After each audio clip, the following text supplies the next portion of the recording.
Cool. All right, take two. So this talk is about my dissertation work. I'm Raja, and my dissertation work is about a new technique for diagnosing problems in distributed systems. So I think just based on personal experience, many of us in the room know that diagnosing performance problems in large distributed systems is just really time-consuming and really difficult, right? And one big reason for this is because the problem could be in any one of the many components, subcomponents, or functions of the system. So one of the things we really need are tools that will automatically localize the source of a new problem from the many components and functions of the system to just a few potential culprits. So request flow comparison, the focus of this talk, is one such technique for automatically localizing the source of performance changes. It relies on this key insight that performance changes often manifest as mutations or changes in the workflow of individual requests as they flow through a distributed system. That is, changes in their structure, the components they visit, the amount of parallelism they experience, and so on, or in their detailed timings. Exposing these mutations or changes and showing how they differ from previous behavior localizes the source of the problem and significantly focuses the diagnosis efforts. All right. So to motivate this approach, I want to describe my personal experience debugging the performance of a future addition to a distributed storage service called Ursa Minor. So the system can be composed of many clients, many NFS servers, many metadata servers, and tons of storage nodes. But for the purposes of this talk, I'm just going to focus on the case where there's one of each and two storage nodes. So in this system, to access a file, clients must first send a request to the NFS server. To determine access permissions and the location of the file's data on the storage nodes, that is the file's metadata, the NFS server must query the metadata server. Looking up this information might itself incur storage node access. Once the NFS server has received the required metadata, that is the locations of these files, it's free to access the storage nodes directly, retrieve the data, and respond to the client. So two things to notice here, right? All this communication between components, functions accessed, and RPCs or network messages between components represents the workflow of servicing this individual request. Right? The second key thing to notice is that in this system, every single file access requires a metadata server access, right? So this is fine for a few really large files, where the cost of the single metadata server access is amortized over tons of data accesses, right? But it's really not so great if you're accessing a lot of really small files, where the cost of this metadata server access, becomes a lot more expensive because it's just you have to access this metadata server and then access the data for the file, then access the metadata server again, and so on, right? This cost of this network round trip becomes much more expensive, right? So being a new grad student at the time, right, I thought I could help, right? So I went in and I added this feature. It's a very simple feature, just metadata prefetching, right? So with this feature, on every mandatory access from the NFS server to the metadata server, the metadata server would prefetch additional related metadata for files it thought would be accessed soon in the future, right? So we hope this would reduce the number of network round trips, right, and hence increase performance. So with this addition, when clients send requests to the NFS server server usually already has the metadata prefetched and can access the storage nodes directly and then respond to the client. All right, so this sounds great, right? It seems like a win just to start out with, right? It should really help the performance of the system, right? We should be happy, right? I should get a paper from publishing this, right? Yeah, not so fast. It turns out that adding prefetching actually reduced the performance of our system. Like on almost all of our benchmarks that we ran, we saw the end-to-end performance of our system go down, right? And so I want to pause for a second here and ask you guys, how would you go about diagnosing this problem? Right? What are the first steps you'd take?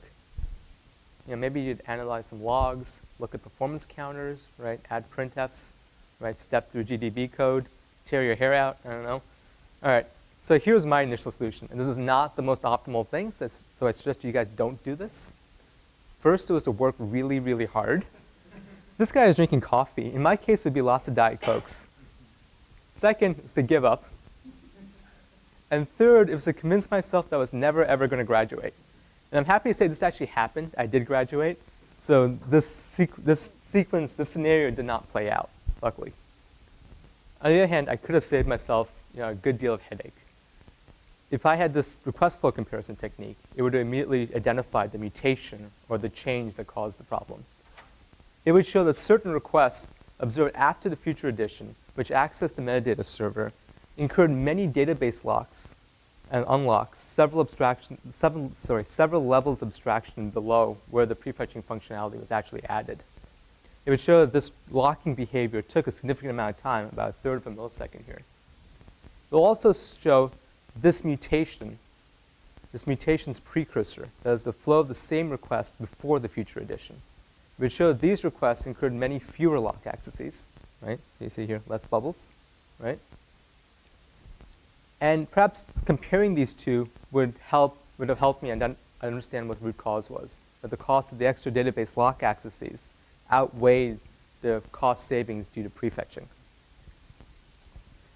So here we see that request flow comparison helps diagnose problems by showing how the change flow, that is a mutation, and the original flow, the precursor, differ. I should point out over here the different colored bubbles actually are different components. So the purple one was the NFS server, the orangish one was the metadata server, and then the purple one was the NFS server again.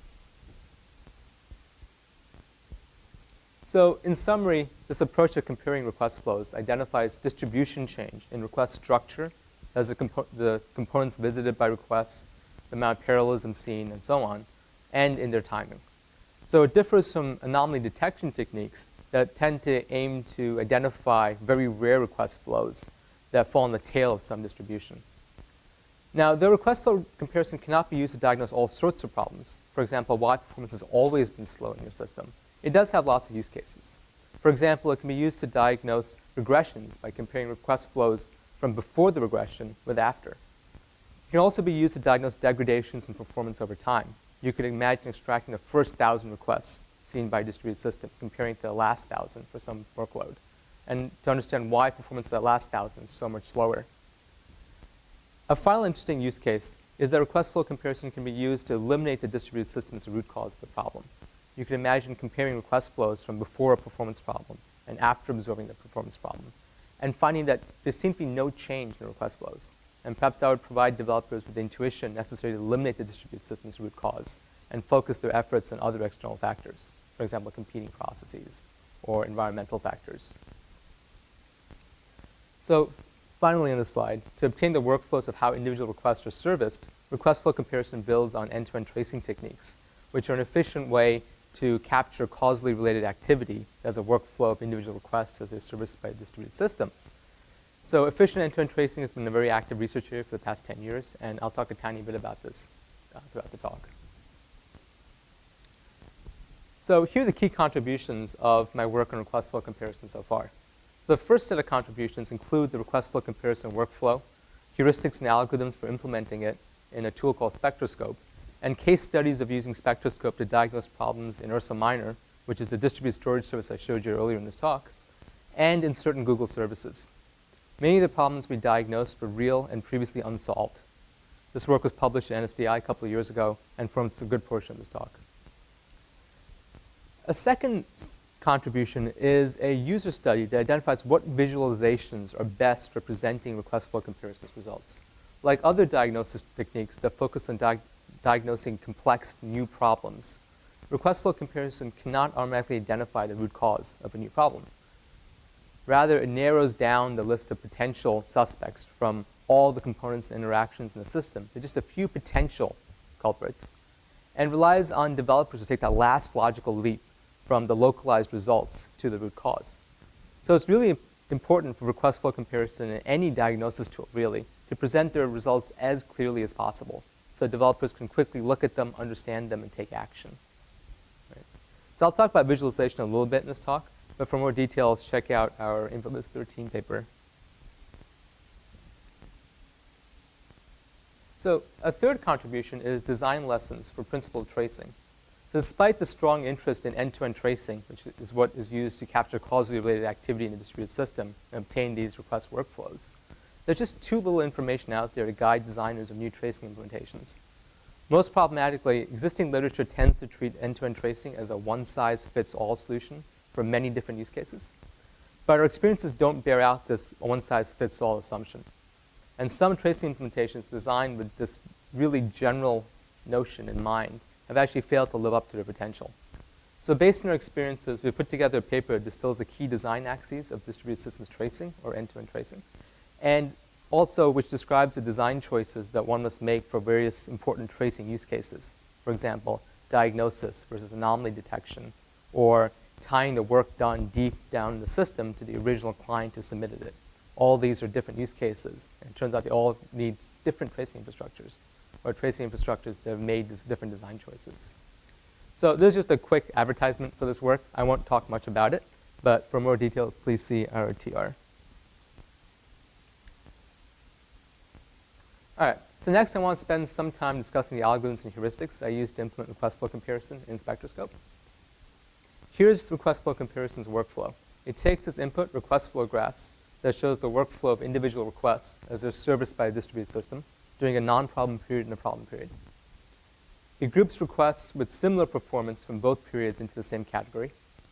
It automatically identifies categories that contain mutations, that is, requests have changed somehow in the problem period as compared to the non-problem period.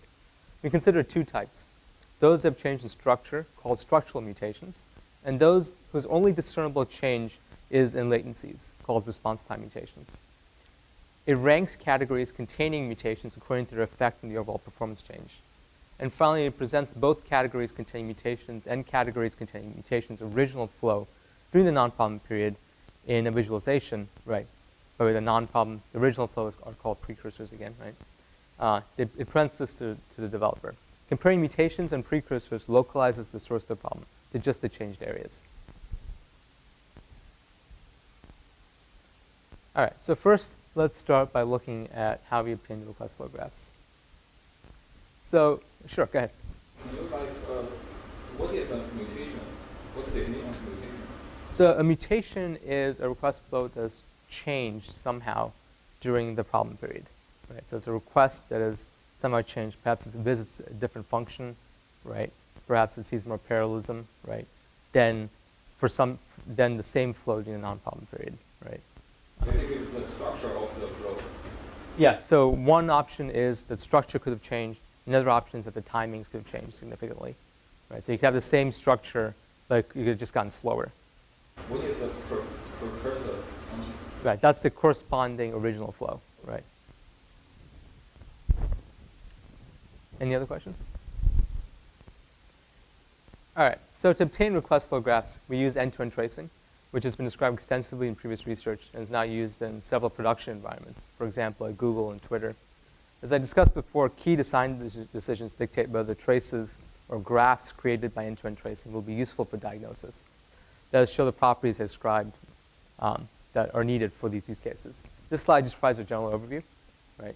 So most implementations work as follows. Trace points, which are like log statements, are either manually or automatically added to important areas of the distributed system software. Often they're automatically added at component boundaries, like within the RPC or network layers of distributed systems code, and are manually added by developers in other important locations.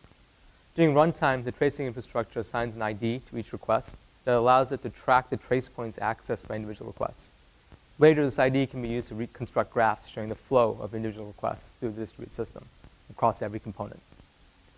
The iterative end-to-end tracing can be limited to about 1% by using sampling, in which a random decision is made at the very start of a request, whether to collect any instrumentation for it. Right? Often, sampling rates less than 1% are used. All right, so here's an example of a request flow graph for a striped read operation in Ursa Minor. Right? This toy example here contains one NFS server and 2 storage nodes. And the data is only striped over 2 nodes, just because I want everything to kind of fit on one slide. Right? So first, as this request enters the system, it'll hit an NFS read call trace point. And this information will be logged in the graph. Next, it will travel to the cache component and miss there in this hypothetical scenario we're creating. Right? And we'll see in the graph that it takes about 100 microseconds for a request to travel from the entry point in the system to the cache component of the NFS server. Next, the NFS server will issue 2 concurrent read calls to obtain the data from the storage nodes on which this file is striped over, right? And we'll see it takes about 10 microseconds to travel from the cache component to the storage node, to the NFS server's RPC component, where it can send the network messages. Next, we'll see some work on each of the storage nodes. Right? In a real request flow graph, we see additional nodes and edges instead of this blue bubble here, or these blue bubbles. But once again, I want everything to kind of fit in one slide, so I extracted all the work done on each of the storage nodes to just one bubble. We'd see that storage node 1 replies first, takes about 3.5 milliseconds, right? And that the NFS server receives a reply. And sometime later, we'd see the second storage node replies. Once the NFS server has all the data necessary to respond to the client, they'll log one file instrumentation point and then reply to the client. So this is a request flow graph you'd see for the striped read operation that missed in the NFS server's cache. The other interesting thing that this graph would show you is the response time of this request, which is about 8 milliseconds. And that's just a critical path to this request, or the slowest subpath. And in that case, it's the rightmost subpath here, or, yeah. So the key takeaway point of the slide, despite all the bubbles and nodes and edges, is that nodes of request flow graphs show trace points, and edges show latencies. So once request flow graphs are obtained, the next step of the workflow is to categorize similarly performing ones from both periods into the same category. So Spectroscope expects that requests with identical structures should perform similarly and groups them into the same category. There's more detail about the validity of this assumption of the same structures, similar performance expectation for Ursa Minor and Google in the NSDI paper. All right. So next, I'd like to describe how Spectroscope identifies categories with mutations. So response time mutations are requests that have not changed in structure. They visit the same components, exhibit the same amount of parallelism in both the non-problem and the problem period. They've just gotten slower for some reason. Now, since they have identical request structures to their precursors, right, both will be assigned to the same category. So to identify categories containing response time mutations, Spectroscope uses statistical hypothesis tests to compare non-problem and problem period response time distributions within categories. In general, the advantage of using hypothesis tests over a raw threshold is that hypothesis tests limit expensive false positives, which perhaps represent the worst failure mode of a diagnosis tool. Sure. Can I ask you a question on that? So I think that's really interesting. The thing about hypothesis testing is that typically you have to have a model that you're comparing against. And so do you have a sense of these request time disturbances? Are they sort of normally distributed, or are they correlated with each other, or do you have any sense of that? Right. So the question is that usually hypothesis tests or statistical tests assume a certain distribution, right? The answer to that is that there is an entire class of hypothesis tests that are non-parametric, which don't assume a known distribution.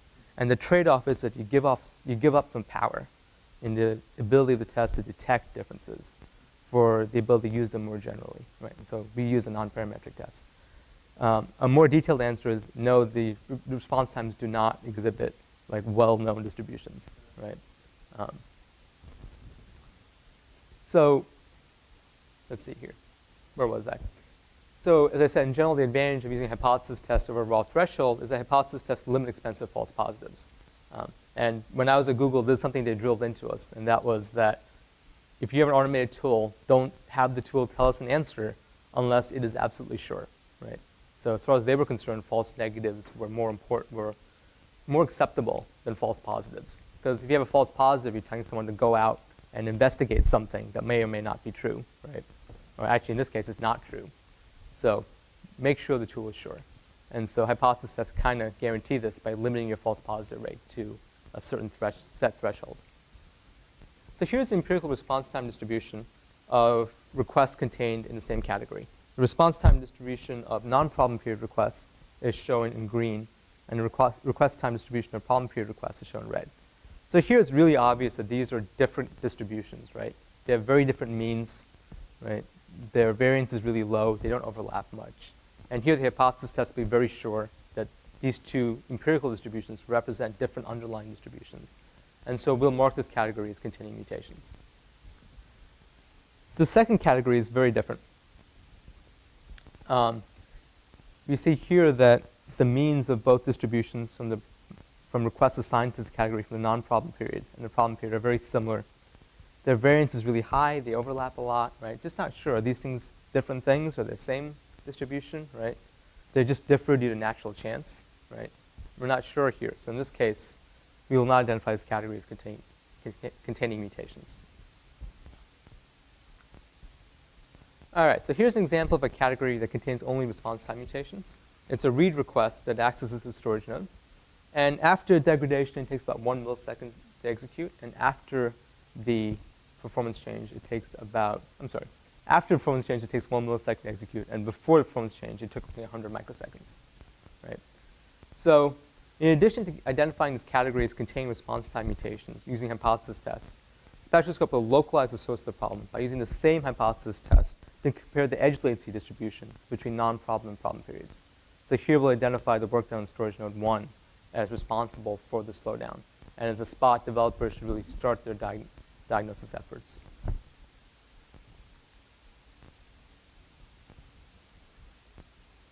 All right, so the second type of mutation category are structural mutations. And these are requests of change in a structure. They execute different functions, they see more or less parallelism, so on, right? So as such, their precursors, that is the original flow through the distributed system, being the non-problem period, will be assigned to different categories than these structural mutations.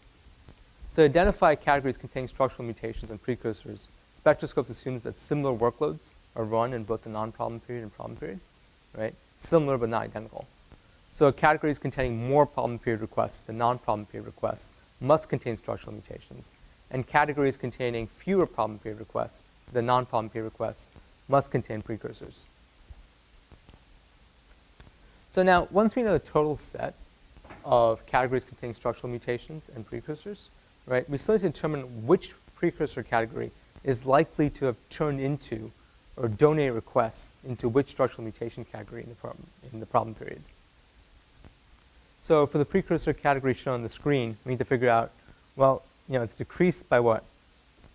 Almost 850 requests here, right? You've got to figure out which of these structural mutation categories these requests turned into during the problem period. So we accomplish this by a weighted assignment scheme that proportionally assigns precursor requests to possible structural mutation categories. The weight is based on a combination of 3 heuristics. First, the number of requests. Precursors can't donate or give up more requests than the amount they've decreased by in the problem period. And mutations can't increase by more requests than the amount they've increased by, right, in the problem period. Second is the type of the request. We assume reads can't turn to writes, for example, right? And third, structural similarity. We expect that mutations that look more similar to precursors are more likely to correspond than ones that have very different structures. All right, so here's an example of a category containing structural mutations and a category containing precursors. It's a metadata prefetching problem I've been using as a running example throughout this talk, right? To localize the source of problems that manifest as structural mutations, developers can compare precursors and mutations to identify where they start to differ. These change areas are where they should start the diagnosis efforts. In this case, precursors and mutations differ in the number of database lock accesses. This is the first spot the developers should start looking for the problem. All right, so far I've described how Spectroscope obtains request flow graphs, how it categorizes requests from both periods into categories, how it examines individual categories to identify which ones contain mutations. The next step is to rank these categories according to their expected contribution to the performance change, which intuitively, right, as a simple metric, is just the number of requests affected by the change, right, times the change in average response times between corresponding precursor and mutation categories. So that's a ranking step. And the final step of Spectroscope's workflow, which I'd like to focus on a tiny bit more, is to present the categories containing mutations and precursors to developers so they can identify the changed areas and start their diagnosis efforts. Right? That's the presentation layer. So, the initial version of Spectroscope's presentation layer, which we use to diagnose problems in both Ursa Minor and Google, was very simple. It simply showed graphs of mutations and precursor categories independently, with edges responsible for response time to mutations in red. Developers were responsible for contrasting structural mutations and precursors manually to identify which areas had changed specifically. Now, it's really important for management tools which present results to administrators or developers to present the results really clearly. Because in the end, their ultimate utility is dictated by how well their users can use the tool or take advantage of the results they generate. And our experience has indicated that this simple presentation just really wasn't sufficient. For example, identifying structural changes by manually comparing 2 independent graphs is actually quite difficult. It's a lot of fun, but it's really difficult. gives you a headache really quickly. Right? So this let us explore more advanced visualizations. They explicitly try to help developers identify important differences between precursors and mutations. So to find good visualizations for request flow comparison, I ran a user study to compare 3 approaches for visualizing spectroscope's results. The approaches either show differences between mutation categories and precursor categories via side by side, a diff, or an animation process. Now each approach tries to explicitly identify what behavior is the same and what behavior has changed between both categories. But it does so in different ways. And in the end, I chose these approaches to compare because they were suggested by folks who can help me diagnose problems in Ursa Minor and Google, and just based on the intuition I developed while developing this tool.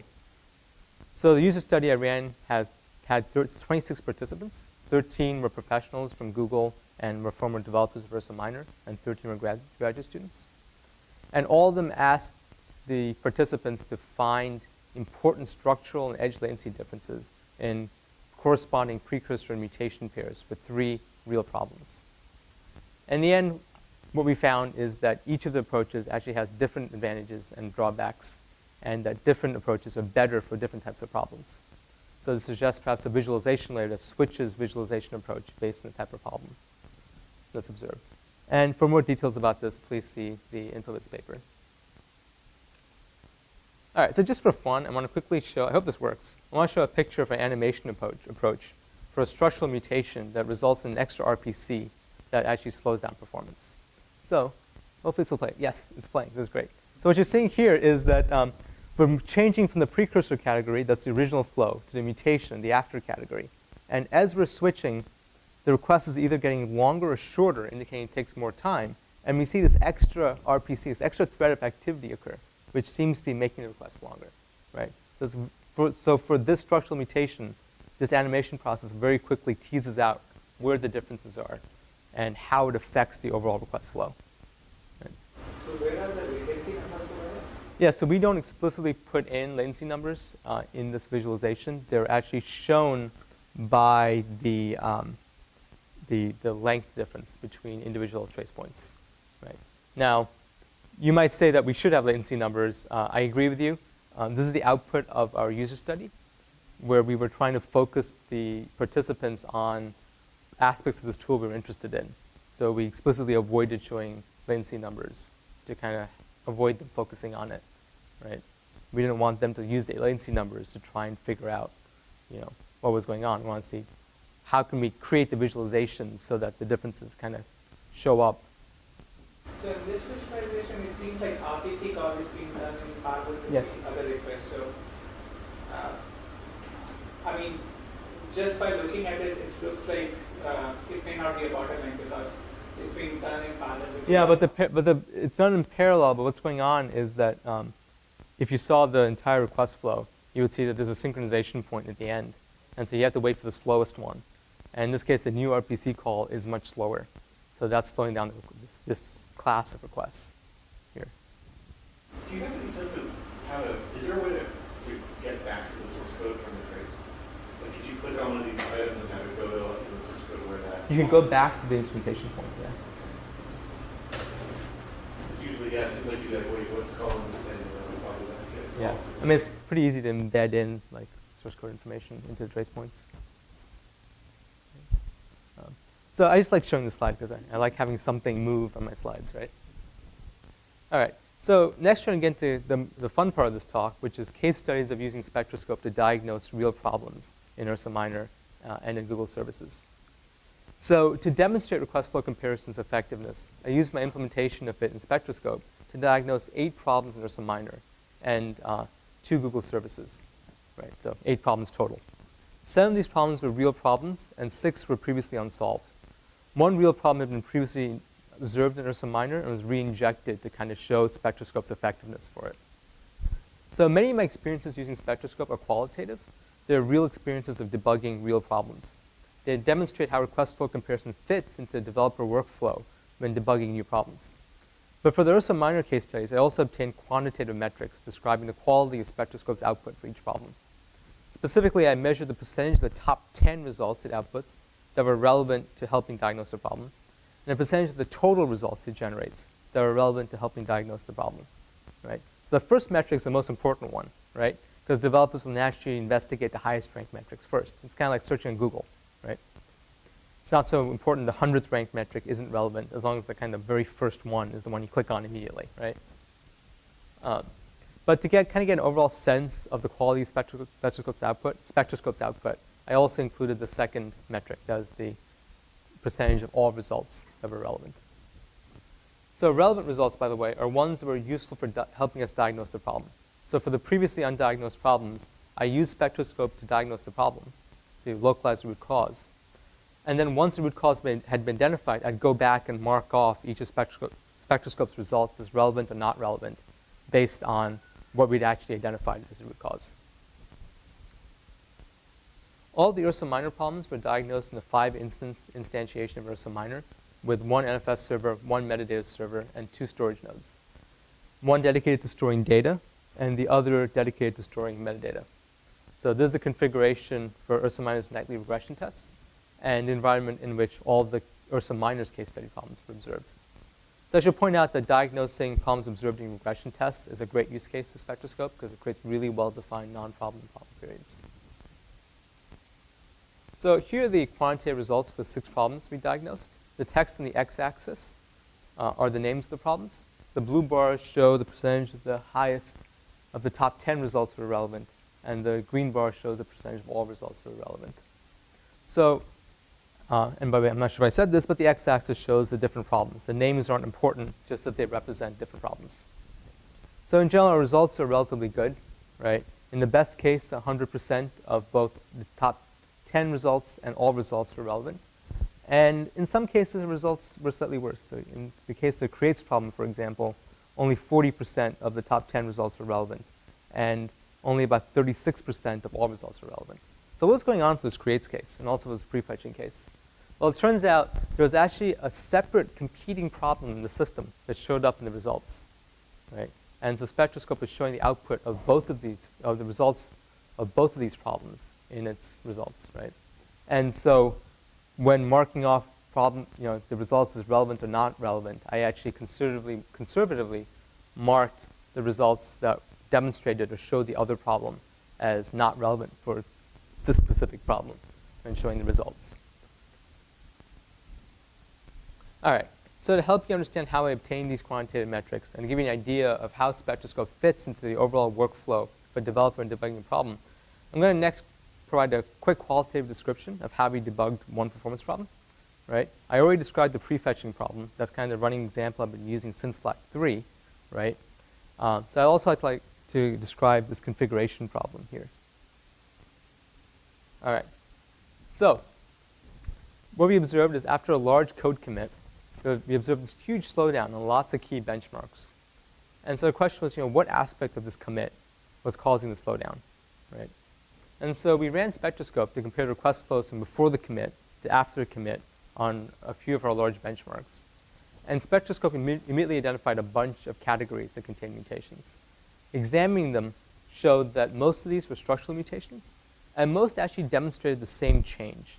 And that is that in the problem period, the metadata server was reading and writing data to the storage node dedicated to data instead of the storage node that was previously dedicated to metadata, right? So this is great. We've localized the bug to an interaction between the metadata server and the data storage node. But it's still not clear why this is happening, right? Why is all of a sudden the system using a different storage node than it was before? What precipitated this change? So we thought that the change might be caused by a change in low-level parameters. Perhaps the client had requested the system to use a different storage node. Perhaps there was a change in the configuration file or in some function parameters. So we used this aspect of spectroscope that I haven't quite talked about yet, but I'm going to quickly do so now. And what it lets you do is it lets you pick a structural mutation category and its corresponding precursor category as the changed flows and the original flows, and identify what low-level parameters, what function call parameters, whatever is visible in your call stack, best separates the two categories, right? And to accomplish this, we use a well-known machine learning technique, just decision trees. And in doing so, it turns out that the low-level parameter differences that best separated these structural mutation and precursor categories were changes in the data encoding choice.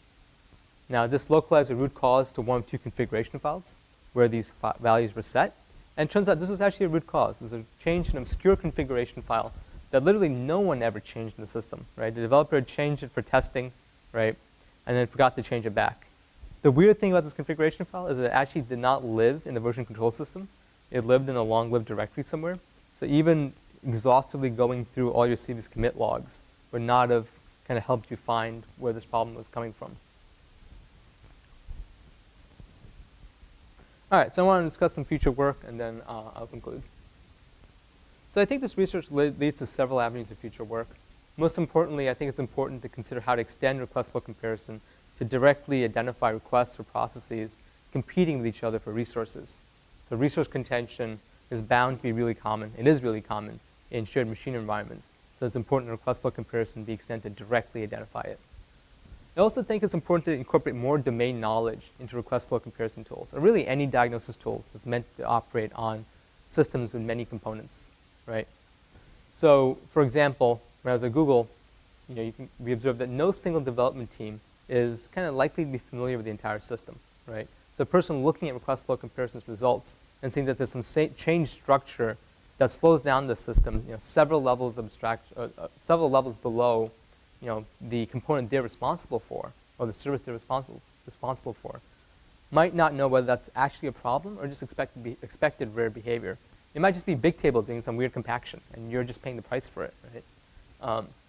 So, there just needs to be more domain knowledge. The tool can tell you, yeah, it's slow, but this is expected. It happens rarely. And one way I think that we could deal with this is to have individual development teams play this fun little game where over lunch they name graph substructures relevant to their specific service.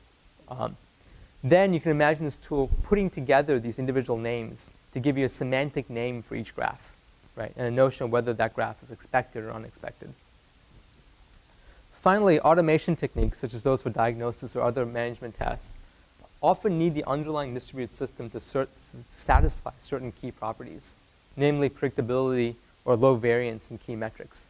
If you have tons of performance variance and your performance is all over the place, it's not really clear what your automated diagnosis tool is supposed to do for you, right? So in order to have more automation, have better diagnosis tools, you need some support from the system, right? And one way to do this is to make sure that the variance you see from your system, the amount of predictability your system has, is what you expect, right? That isn't some crazy source of variance in the system that would keep the automation tool from finding interesting performance bugs. And so we started talking about this problem in the Hot Cloud paper 2 years ago. And we talked about an approach that would let you look at a distributed system and essentially find unintended sources of variance. Because those things itself could represent performance problems. And they affect the way in which tools like spectroscope or request flow comparison work to find new performance problems. All right, cool. So I'm done with this talk. To quickly summarize, I described request flow comparison, which was my dissertation. I showed the effectiveness of request flow comparison by showing how it was used to diagnose real, previously unsolved problems in two systems. And that's about it. So please see our papers for more details about visualization, principal tracing. And I also encourage you to check out the NSDI paper because there are a lot more case studies, and it reads like a mystery novel, right? So if you guys like mystery novels, you want to go read this paper. All right, thank you. Take any questions? Go ahead. So my understanding is this was more of an aiding tool in helping developers diagnose problems. But since most of the users of your tool were actually developers themselves, did you think of providing them an API that they could they play with the tool itself? Could they change things in the code so that would help them better in diagnosing problems? Yeah, so the question was, you're asking what we do is provide more of a workflow for diagnosing problems. Did we think about providing an API for having developers play around with it? I do think that's an interesting avenue of research. We did not explicitly provide an API. We were trying to figure out what specific ways of using tracing could be really useful. So for instance, providing an API would have allowed the user or the debugger or the person or the developer to actually figure out, okay, I want to look at request flow graphs. So if there was a tool that let me quickly specify, so this is the metric that I want to look for, request flow completion times, and then generate all the results. You provide that metric to a tool, and then the tool actually does what. I think that would be really useful. You could imagine that you might want to provide developers with 3 or 4 things that you know work well, and then say, here's another option. We don't know what, none of these work for you, right? Here you go, right? Play with it, right? I agree, that would be really interesting. And sometimes it would be hard to evaluate it for a research project, which is one reason why it's tough to do. But I do agree that that would be really interesting. So when you were at Google, did you get the impression that people would have liked that? Or developers would just like a tool that would just magically tell them answer, or would they actually prefer something with an API? It's just a subjective question. That's an interesting question, right? I think that once they were used to using these sort of graphs and trace data, they might prefer the ability to like roll up their own MapReduce jobs or have an API, right? But just starting out, to convince you that this thing is useful at all, they would want it to have some value. They want to say, look, there's some quick wins here, right? So I think they'd start out wanting something to give you answers immediately, right? Sure. So this tool works well in a controlled environment where, I mean, you know there's a performance problem and you run it in a controlled environment and see it. But if something happens in a production environment where multiple jobs are running, your network is being run by some other provider, or there are different jobs who are competing for these things. So do you have any sense, how do you extend this to a model where you're, I mean, both the runs are not in a controlled environment, but they're in a production environment? Right. So one of the things we did, so just to rephrase the question is, it seems like at least most of the Ursa Minor case studies were done in a controlled environment, right? What would you do to extend it to a production environment? So there are 2 answers here. One is that we actually ran the Google case studies in a more uncontrolled environment. The key thing there is how much extra variance do you see, right, in response times and latencies? Because the statistical tests we use actually will work less well when there's more variance, right? Because they want to be really sure about their results, right? So we actually compare the results from 3 data centers, look at how much performance variance there was. And it wasn't too bad overall, right? And we were still able to use the tool. I think that work into improving the statistical tests could help there, right? And I also think that in general, for things like contention, right, you might want to explicitly identify where contention is occurring, right? So you can imagine extending the request flow graphs to say, hey, look, I'm waiting for this job or task. Or you could imagine running a big machine learning algorithm that says, these 2 sets of request flow graphs always seem to synchronize kind of at this point, right? So there must be some kind of weird activity going on there. So I think that's really interesting future work to look at, and I think that's, that's cool stuff. Yeah. Sure, okay. So I know you just did case studies, but did you, from those case studies, do you have any sense of what are generally the problems? Like, what do you need to work on in general? So I get a sense of what are the general problems. My sense is that everything breaks all the time. No, okay. Configuration problems are huge. Like a lot of our case studies were configuration related. There are, let me think about this for a second. A lot of problems stem from the fact that people were not, especially at Google, people were not familiar with the entire stack, right? So you would do something several levels of abstraction above some big tail or Google, right? And you just would not expect Google to respond that way, right? And you'd make these unfortunate assumptions about what should happen, and it turns out the system would not work that way, right? So somehow telling people, if I'm calling this API call, right, what's going to happen deep down in the system? What are the performance guarantees, right? What will happen 1% of the time? What will happen 99% of the time, right? Would really help, because right now you just kind of make an API call, it's kind of a black box to you, right? You hope it works well. So that's another thing that came up a lot. Any more questions? Cool. Thanks.